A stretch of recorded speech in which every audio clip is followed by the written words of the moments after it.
What up? What up? It's your boy Concert is 34 coming to you here on a Saturday full of events. There is so much going on TV right now. Was just watching the hockey game between Minnesota Duluth and University of North Dakota, which is now going into overtime. It appears as University of North Dakota just scored 2 goals in the last minute and a half. Watched a little bit of March Madness. Caught my UConn Lady Huskies, and they're going on to the Elite Eight. But it is a great TV day for sports fans, for sure. A lot of different things going on here, and yeah.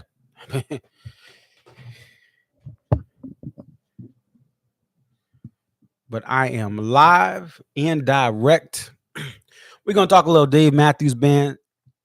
Live Trax 55 is out now, or not out, but the announcement has come out. So Live Trax 55 will be coming out here very shortly.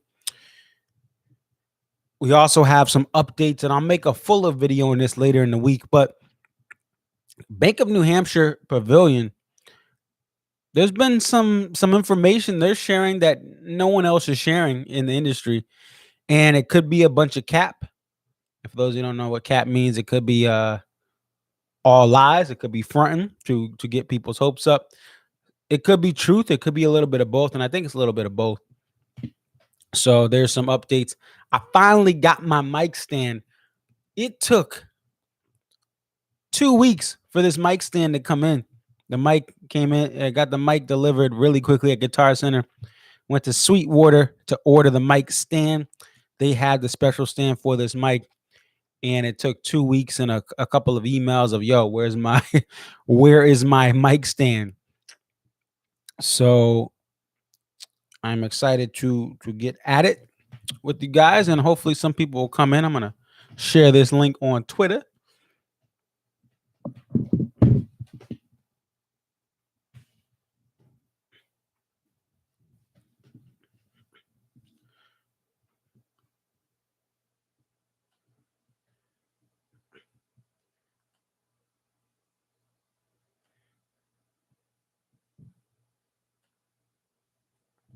All right. So that is set up now. And for those of you who watch the replay, thank you for watching this. I know a lot of people can't catch this live, and we'll get some views on the replay once this posts to Facebook.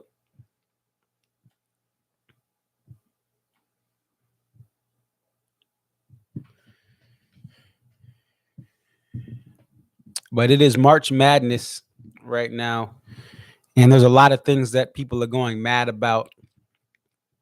People want, with the coronavirus, people want to get out and travel more freely about the country. People want to go to sporting events. People want to go to concerts. And there are still a lot of things that need to be sorted out. There are still a lot of shows that we don't know what's going to happen ultimately.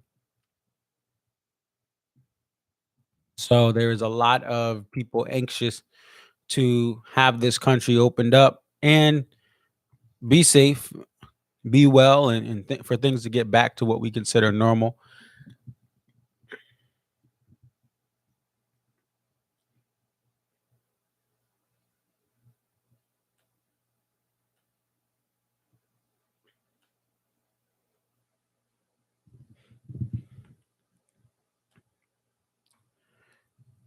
And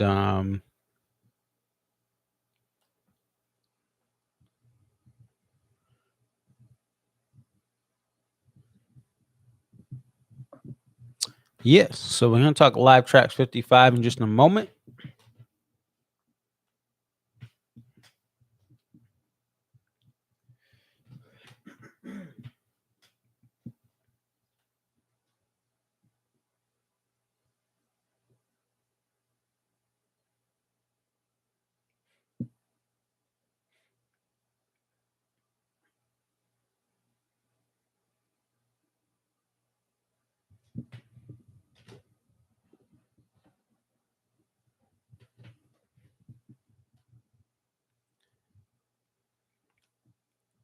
So Live Trax 55. It'll be coming out on April 30th, 2021. It is night 2 of a 2-night stand in Alpharetta, Georgia. And this is '09, so this is a little bit after Big Whiskey and the Grugux King came out. Beginning of the tour. And there's a lot of different reactions to this show right now. We have 2 song debuts for this show, Rye Whiskey and Beach Ball. And Beach Ball to me is a highlight, is a song that doesn't really make a lot of recordings of any kind. So the fact that this is on live Trax 55 is a special thing for sure. And it's a night 2 of a 2-night stand.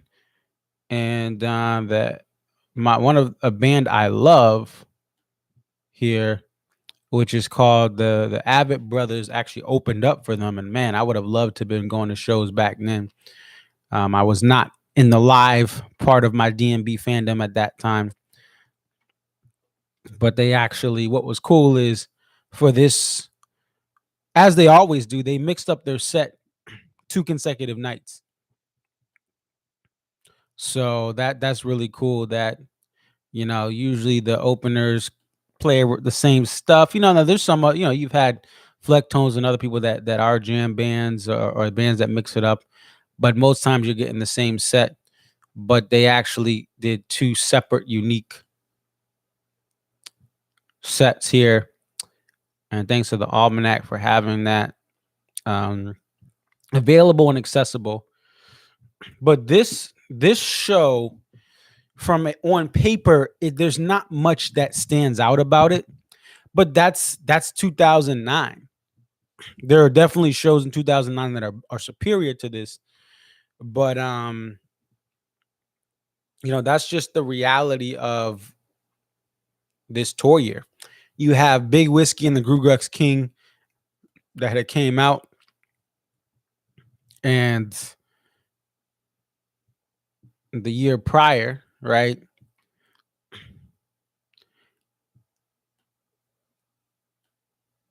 And excuse me, not the year prior. Big Whiskey came out and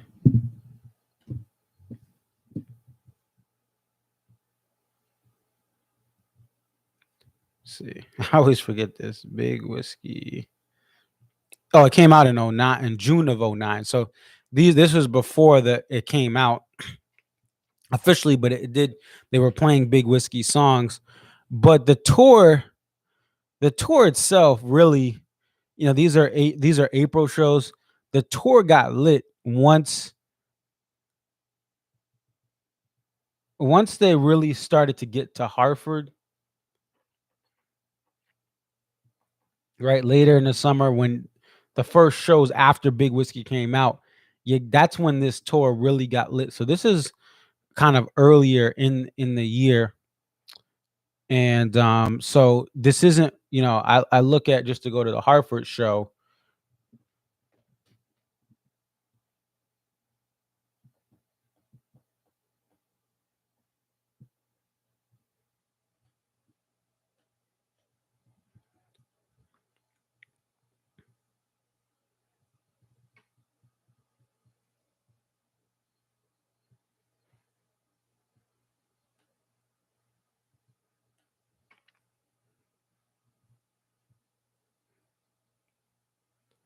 yeah, so like Hartford, when Big Whiskey came out, you had song debut of Lying in the Hands of God. So for most of this year, Lying in the Hands of God was not a song that was played on the tour until Hartford comes in. You had a Pig, you had a Beach Ball. Oh wait, I'm looking at. They didn't have a Beach Ball, but you had a lot of different stuff come in as they went through this tour. The beginning of this tour wasn't as appealing as things that came later. So this isn't the best show from the tour. Now, one thing I'll say is there's not anything that really stands out outside of Beach Ball and Rhyme and Reason and Two Step. Those are like what I would look at to see, okay, these are the songs that, wow, these are the big hitters. But outside of that, I mean, yes, you have a Rye Risky debut, but that's a quick song. You have a recently, but this is a set that kind of, it doesn't really look live tracks worthy, but I'll listen. We'll have to, well, I'll see if I get this, but we'll have, I guess, really the telltale sign will be how it sounds compared to other stuff, but it's not something that every fan is like, oh, this is a must have. You have the fans who love this series that are open to it, but you have a lot of people that are detractors of this set and of this show. But one thing you have to realize, as I've said throughout the years, one thing about this is because there's 55 versions of a live show they've selected, plus the other releases like Red Rocks, Hollywood Bowl, Weekend at the Rocks, Folsom Field, Central Park. This band has released over 60 live shows as official releases. So that's a lot of shows to release for a band that does mix it up, but you have a lot of consistencies throughout the nights. They don't play a week of shows and have different shows every day of that week, right? Or let's just say they have 4 shows during a week, a 7-day period. They're not playing 4 unique shows like some bands do that are actually what I consider jam bands. So it is a little bit different to release that much of content, and you have some variety, you have some mix-ups, you have some improvs, but a lot of the stuff is pretty consistent every night. If you hear a Jimmy thing, it's going to have certain stuff. Yeah, there's some improv, but most of it is pretty predictable.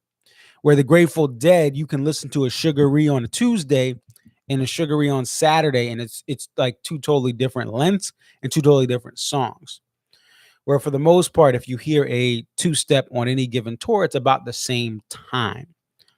Now, some tours are longer than others. Jimmy thing has grown over the years.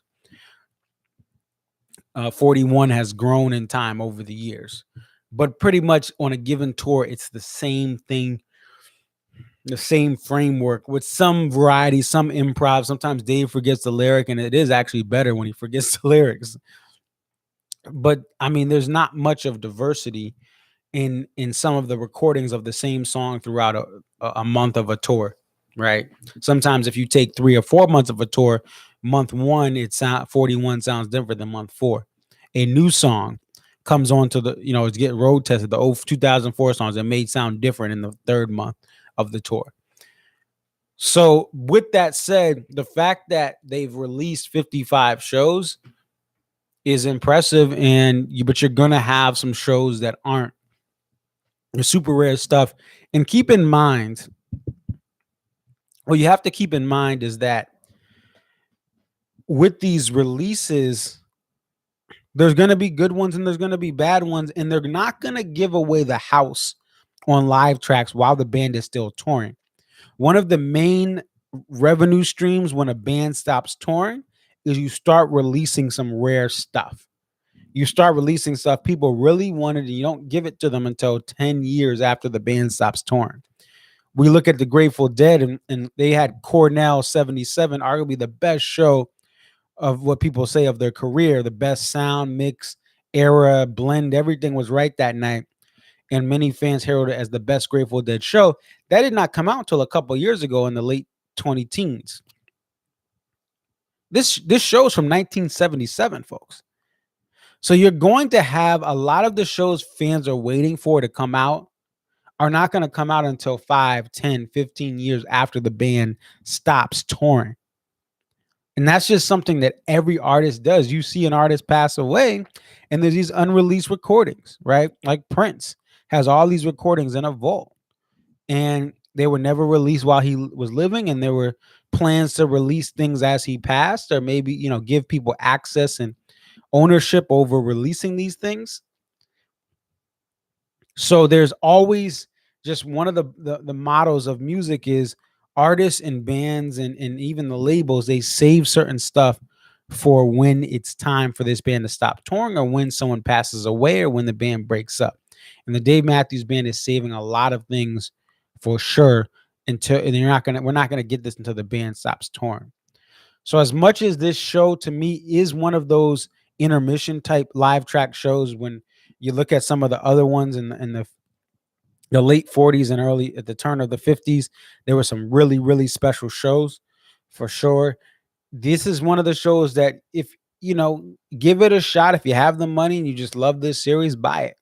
But if you're skeptical, you know, you may want to wait to see reviews. You may want to go on antsmarching.org and see how people are reading it, or just, hey, if you buy it or don't buy it. If you don't like the set on paper, then just wait for the next live tracks, because there's going to be another one by the end of this year or early 2022. And it may be better than this one, especially with the holidays, right? This is April. It's April 30th. It's coming out. That's when things will start shipping or be delivered by at the earliest, or you can download it on April 30th from the website. So it's an early release of the year, but a lot of times some of these Christmas time releases come a little better. They come a little stronger. So if you don't like it, just skip it. I understand why people may be disappointed with this release, but there are some people that are going to like it. Plus, for those who have the money or just going to buy it anyway, there's going to be a beach ball. There's going to be a rye whiskey debut. You have a rhyme and reason. You have a two-step, right? So you take it or leave it. But I do think that this band, the more they release, the more we see how ultimately they have a lot of similarities in a lot of their jams. They have a lot of stuff that they're gonna. When you release 55 shows from a band like this, you're gonna have some down shows from what fans expect from this series, which is these super rare or special nights, right? Looks like some people are joining us. Looks like we got some more people. Hello to those who have just joined. I was just talking some live tracks 55. Hello, hello. Say what up in the chat if you're in. But it is a release. You can take it or you can leave it, depending on how you feel.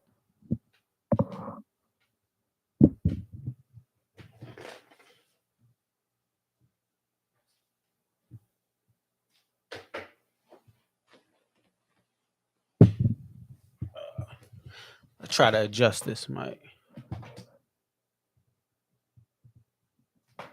Oh, Kaylee says still waiting them for release July 4th at SPAC. Okay, was this the 2015 one?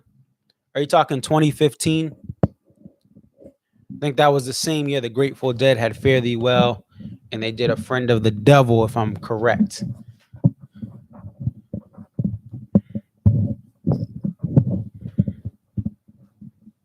Are you talking 2015?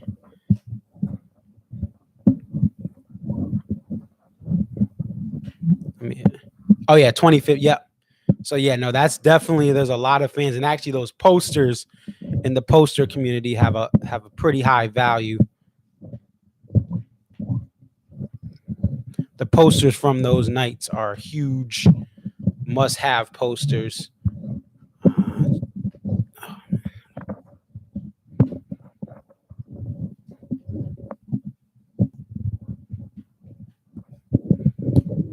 All right, there we go. Let's raise this up. Yeah. So yeah, but those, and honestly, I'm a little disappointed that I couldn't go to SPAC during the Boy Tinsley era. I've only been to SPAC night 1 2017 and then night 2 2018. And I really wish I could have been to some of those shows. And for years I kept getting denied, or economically, 2012, 2013, 2014, economically, I was going to other shows and other artists, and I just couldn't afford the SPAC resale. Now, especially with quarantine, while I'm not going to pay an arm and leg for this version of the band, if the original, if they had a violinist and they were in a pre Come Tomorrow era, where it was Come Tomorrow didn't exist, I would definitely consider spending money to, over face value just to get in the SPAC. But now I don't have much of a motivation to go to SPAC over face value, just because in this come tomorrow era, you're gonna get a lot of stuff that takes up the spot. And when I went in 2018, for example, I went night two, and I mean, we got JTR. We got a two-step, which that song wasn't played that much. We had a first bartender in forever. The JTR was liberated. It took forever. But I love that show. I won the lottery and had a couple rows up in the balcony, warehouse tickets. So that was worth it to me for the face, but to pay over face and you don't know what you're gonna get is tough for me. I'd rather just go to the Connecticut show. Hartford's not on the map, so Mohegan shows, the Boston shows, and then I'm looking to go back to the Gorge, because the Gorge for 3 nights, not only do you just get 3 nights of shows, it's affordable because it's so far out there. But I love SPAC, and I really, there's been so many other artists, Dead and Company. I believe John Mayer played there, but there's been other acts I've wanted to see at SPAC, but the prices and the demand is so high. But to me, that is the Fenway Park. That is the Fenway Park of the venues you have on the DMB tour. And Guilford, New Hampshire is the same way, although I haven't been there. It's you have a major league performance in a minor league sized venue. I would never sit on the lawn or pay for the lawn. If someone gave me a free lawn ticket, I'd go. But I've never paid for a lawn ticket at SPAC just because. But the seats, every seat is like Fenway Park. You are on top of the field. You can see so many great things. The sound is amazing. Any seat at SPAC. I've sat at the upper balcony, the lower balcony, and while I haven't sat in the lower level, I can have an idea that walking through the concourse, it's so intimate. And walking through the lower level of it, but not actually sitting there, it's just an amazing venue to see anything. And again, it's just the fact that there aren't balconies on amphitheater tours. You may have a theater or a venue like when Dave and Tim went to Philly, they did the Man that has a balcony like SPAC. But I love how the balcony, you have the elevation. I'm 5'7". So having that elevation, the 2 times I was in the balcony, to see over everything and to be able to see the whole stage while standing up. Well, I think I sat down at one point. I was dancing too much in SPAC 2018 night 2. I could still see the stage. I love the SPAC balcony, and there is a face value seat, even at when they're upcharged and they've been going up over the years. A face value seat in the balcony at SPAC is worth every single dime. I struggle with paying for this version of the band over face, just because it's different. It's not, and I love Buddy, and I think Buddy has saved the band. I want Buddy to be up higher in the mix, but yeah. So we'll see. But I think that the 2015 SPAC, those shows will that could even be a double disc. And I look at because the Dave Matthews Band was inspired by the Grateful Dead, and the Grateful Dead is really the blueprint for the live track series. They've released tons of releases. They have Dick's picks and Dave's picks, and that's not inappropriate. It's so you have Dave Lemieux, and I can't remember. I don't know Dick's last name, but they both work really for the Grateful Dead, and they curate stuff even on the Grateful Dead radio channel. David Lemieux, I follow him on Twitter, and they release every year. There's all these special releases. There was a giant stadium, like 3-day, I think it was a 3-pack or 2-pack of shows where they released that a couple years ago. So I definitely see if live tracks continue on past the band's touring, I could see certain weekends getting a 2-disc set, kind of like the Gorge release and Weekend on the Rocks. I could definitely see that happening as the band retires and looks for revenue for their estates and for their family and for themselves as they retire there. But yeah, that's just, and the 2 sets to me, the 2 sets, when I look at some of the 2 sets from SPAC and from the Gorge and some of the other venues, there were some special two sets that stood out above and beyond the typical ones. And that's what 2015 SPAC um, run is. I can see that being released. And the other thing that I wanted to talk about, and let me get my phone out because I took some pictures. There are rumors, they're not rumors. What happened was a lot of venues are not really responding to fans who are asking questions, except they're saying, hey, go for refunds, go here. But the other venue that I consider a small, another Fenway Parks type major league venue with intimate seating is the Bank of New Hampshire Pavilion, and that is right up by Lake Winnipesaukee in southern Maine. It's in no, not Maine, New Hampshire, Guilford, New Hampshire. Sorry. But what they've been doing is they've been replying to fans who have asked questions in some of the posts that they've posted recently, and they had like they've made a couple recent posts in the last week. And for instance, someone had posted on this Facebook page for Bank of New Hampshire Pavilion. I doubt there'll be any heavy metal shows because of like the headbanging and all that stuff and moshing and all that. And this was 4 days ago. Bank of New Hampshire Pavilion says, responds to this person, the Facebook page says, yeah, general admission areas and events are not on the table at the moment. So right now, if what they're saying is correct, which I this is my biggest concern with why we won't have a summer tour for 2021. If you can't have a GA pit, then how are you going to have a show? You can't cancel the pit tickets. And that's also what was confirmed to me here as well by this same thread. So someone asked Bank of New Hampshire Pavilion Facebook page, hey, will Thomas Rhett's concerts, which are just 5 or 6 days later, also be reduced capacity, socially distanced events? Someone had mentioned another show in the summer. And Bank of New Hampshire Pavilion said, no, it can only be reduced capacity if it was set up like that from the beginning.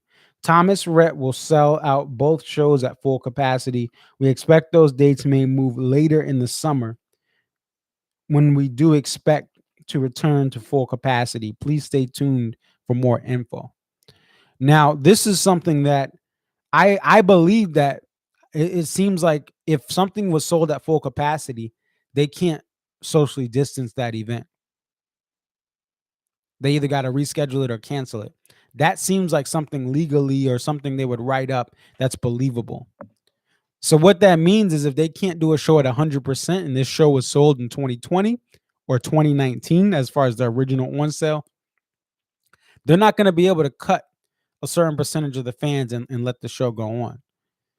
And what they also said is that Tedeschi Trucks Band, which had shows scheduled for 2021, they're working on moving the 2021 tour dates to 2022 and have some sort of new on sale for a 2021 show at Bank of New Hampshire Pavilion, where they're going to set it up with new tickets, socially distanced, to adhere to local policies, guidelines, and game plans. So what that means, and this is what I have said all late winter into this spring, what I see happening this year is that you will have certain major acts that are going to put new tour dates, whether they're in arenas or amphitheaters, and say, look, this is a completely new event. On sale is this date. We're gonna have a socially distanced show. Everyone go in right now. Turn up. John Dix, what up? JD. I don't even know if that's your nickname. I just made that up. But shout out to John, who's always been a supporter. I need some donations, John. Donations, gifts, donations. Now, you've always took care of me with even some of the gifts buying me some live tracks, and you've always been supportive of that. Buying me legal versions of the live tracks. So salute to John for shipping those versions tax free today. Yeah, yep. Donate. It's tax free. You can write it off. But what was I saying? So yeah. So what I see is that I believe that part of it, that you're gonna have new dates that are on sale, or they're gonna attempt to do that in the fall or winter, but they can't take a summer tour date and then cut the capacity. And I think that the Bank of New Hampshire Pavilion, I think they're trying to give people some answers and bring up some hope, but they're playing a dangerous game. If I was them, I would say right now everything's under review. And here's what else we found. Someone asked 3 days ago, and this is kind of a thread that has had a life of its own. Someone asked, because they were asking about every show. What about this show? What about that show? So said, how about Dave Matthews? The Bank of New Hampshire Pavilion said DMB are full capacity shows that are still scheduled for July 13th and 14th. We have a contingency to move to September if we have to, but we're hopeful that we won't have to. So this venue is snitching on what's going on in the industry, and everyone else is being quiet. So, but they're a smaller venue. They probably don't care. Live free or die. They're kind of, New Hampshire is the renegade of New England, right? They don't care, right? The gun laws and the taxes and everything up here are just like the South. It really is the South of New England. It's live free or die. I mean, you could have all sorts of weapons that you can't have when you go to Maine or when you go to Vermont, any surrounding state. If you got weapons, you got the Blammer in New Hampshire, and you try to go down to Massachusetts, you will be like, you'll be in trouble. You only can have that weapon in New Hampshire, in your cabin or wherever you go. So New Hampshire is really rogue. So that's why I think this venue really doesn't care. So Bank of New Hampshire Pavilion, someone asked, okay, what's going to be going on? What are you talking about? September of 2021. And Bank of New Hampshire Pavilion said New Hampshire. Yeah. So Bank of New Hampshire Pavilion said there are a couple of options to reschedule the summer shows if they have to. We're waiting for DMB to finalize. So it sounds like they're in talks right now, waiting for DMB to finalize rescheduled dates or to commit to the July dates. So maybe, and what they said is they expect an announcement within a few weeks. So someone asked, hey, do you know when what's the deadline for this? And Bank of New Hampshire Pavilion says, no. They say, I expect an announcement within the next few weeks. So the next few weeks, DMB should be telling us, which makes sense, right? It's March. Meaning at sometime in mid-April, they got to make a decision on this, right? And they also mentioned the DMV tickets are still on sale. So it appears that the reason we're waiting for any tour announcement to be finalized, even though yes, everything's on sale, we're waiting. I guess they're waiting to see what DMB is going to do. Are they going to reschedule these shows? Keep in mind, I've been up to Southern New Hampshire. Southern New Hampshire in September, it could be a day that's 70, 80 degrees. It can also be a day in September where it's 25, 30 degrees. So you never know what you're going to get in New Hampshire in September. So that's the other thing, is one of the challenges of this tour is the bread and butter of DMB is in the Midwest, the Pacific Northwest, and the Northeast. Sorry, Southern folks. Yes, they do Texas. Yes, they do West Palm Beach, but they don't need y'all. Matter of fact, Stefan don't even care. If they listen, everything going on politically, I wouldn't be surprised if they boycott Georgia, or they boycott Florida or Texas. With all this stuff Stefan be speaking on Twitter, They don't need this. I'm sorry, they don't need y'all. And John, y'all know you're in Tennessee. They don't need Tennessee. Respectfully, they don't want, Dave and Tim played there. They played the Bridgestone, but they don't need Tennessee, right? Not a country act. So the main thing is going to be with this tour. I don't think they have enough dates to reschedule this summer tour in September in the Northeast, in the Midwest, right? They're not going to have enough dates because in the Midwest, the same thing, Chirac, right? You go to Chicago. Chicago in September could be mad windy and cold, or it could be 80, 90 degrees. Same thing we're here in the Northeast. I went to a show in, I believe it was October. Nashville is the new LA. No, it's not, because LA has taxes, right? LA has gun control. Nashville is the new Vegas. That's the best thing to say. Nashville is the new Vegas. Entertainment, right? Yep, everyone's moving there. And the thing is, people moved to Vegas because it was cheap. LA has always had crazy taxes. LA has always had a more I'm socially like, oh, I gotta get cage-free chicken or whatever. Like, nah, it's the new Vegas. And it's shout out to my boy Peter Gamble, who got me to my first DMB show. His pops just moved down there from Connecticut, and they got this nice place, limited taxes.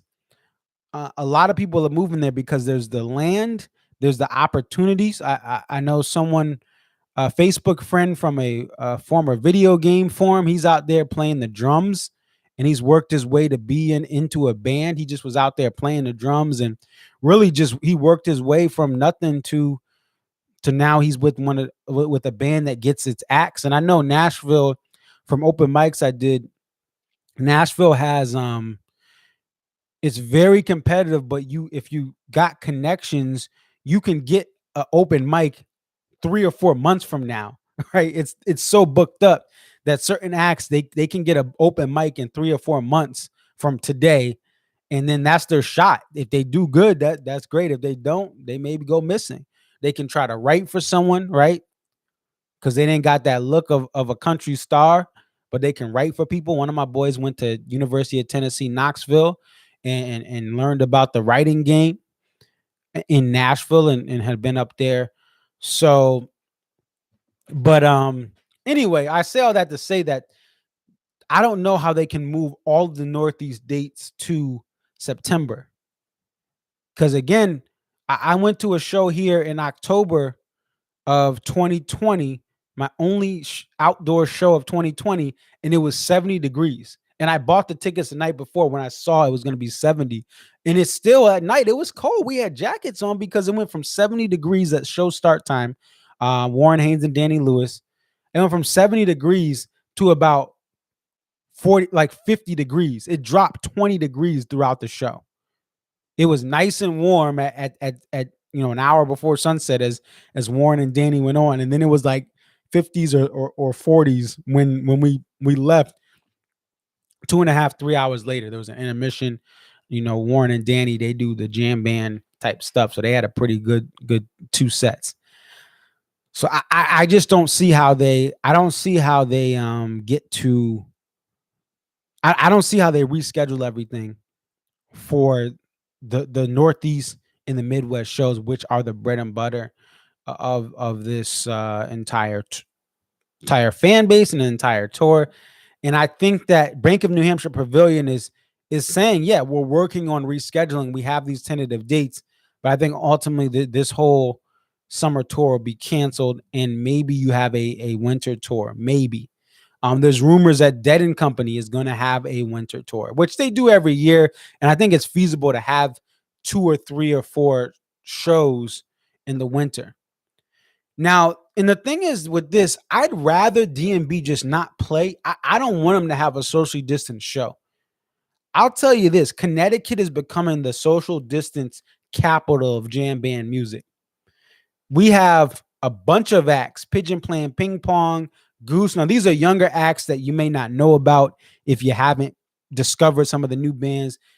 We have Joe Russo. Joe Russo's almost dead. That entire band has played with members of the Grateful Dead in different spinoff bands, and they created their own band of spinoff players in a spinoff band of the Grateful Dead. These shows are selling out. Government Mule sold out Saturday mad quick. And some of this is just due to the social distance and people thirsty for these shows. I tried to get Saturday Government Mule shows, and I'm not a diehard Government Mule fan. I just like whatever Warren Haynes plays. I would love for him to just take Tim's spot in Dave Matthews Band to play, because his electric guitar playing is better for the band than Tim's in so many different ways. Tim can play scales, and Tim's an alien. You could argue he's a better technical player, but Warren comes with that soul and that smoothness and that tone that's amazing. But anyway, I say all that to say that these shows are selling out for Government Mule. We're not even talking about the DMBs, the Pearl Jams. Government Mule, which they do well in this market of Connecticut. I saw Danny and Warren a little, like like a Dave and Tim of Government Mule, 2/3 of Government Mule, or I think it's half. Do they have a bass? Because they have a bassist. Yeah, it's half of Government Mule because they have a bassist and a drummer. So, you had half of Government Mule, and they sold out a bunch of shows here because it's socially distanced. There was 500 person capacity. Now we're at an old tennis center has been converted to an old tennis center here in Connecticut was converted to what's become the Westfield Music Bowl. It's right by Yale's football stadium. It's like across the street, and that thing is selling out quick too. There's limited seats, and the weekend shows are selling out. So I only can imagine what a Dave Matthews Band literal drive-in or socially distanced show would do. You're gonna have demand. I'd rather just be at 100% and then sell for 100%, because when full concerts come back, there's gonna be huge demand, and whether they have your ticket is honored from 2020 is honored in 2022, or they even do a new shows on sales, or they do a mix of both. These shows are going to be in high demand. People want to get back to concerts. People want to get back to sports. I foresee baseball having some really good crowds because people are just sitting at home waiting to get out to some sort of event. So to me, you can't really social distance Backstreet Boys or Dave Matthews Band or Jay-Z or Beyonce or Rihanna. You can't do it. You got to have 100% capacity or nothing, because there's just so much demand. And prior to the pandemic, there was so much demand for these big acts. All right. Well, that's all I got for today. Expect some videos to be coming up. I'm working on. I may do a video specifically with the DMB rumors with some screenshots to break that down. And then I also will be doing a show. A video about, I believe it's the Strokes. LA Forum they have shows in May that are still 100% capacity on Live Nation Ticketmaster, and they have not been removed, and they should be removed. It's wild. And I can't believe they haven't postponed these shows or moved them already, because you're talking about 2 months from now.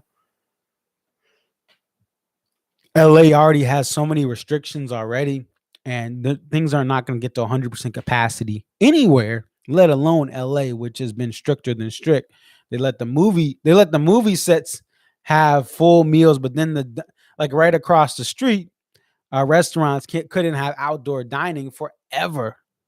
So LA is definitely one of the more, in California, is the most cautious state in the pandemic. Matter of fact, they didn't even let the 49ers and San Jose Sharks for a period of 2021 and late 2020, they didn't even let them play home games in front of empty crowds. They had an ordinance that you could not have any sort of outdoor sporting events in the entire county where San Francisco is. I think it's Santa Clara County, or not San Francisco, where the stadium is. Because the stadium's in Santa Clara, just outside of San Fran. Levi Stadium, but you could literally not even play a football game with only the football staffs and no fans in attendance, period.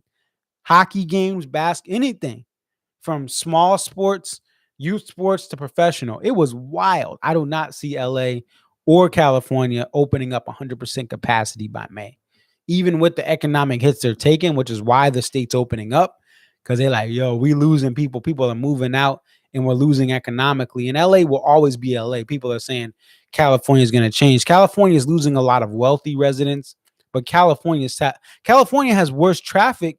They're back up. They're the closest to pre-pandemic traffic than any other city. New York is not there yet. Houston, Atlanta, Chicago, like those other cities are not at their pre-pandemic levels. California is almost there or they're right there, depending on who you ask and what research and data you pull from. So I do not see a show happening in May at the LA Forum, which is why I'm going to look to make a video on that and show you some screenshots. Definitely let me know what you think. Like, comment, subscribe.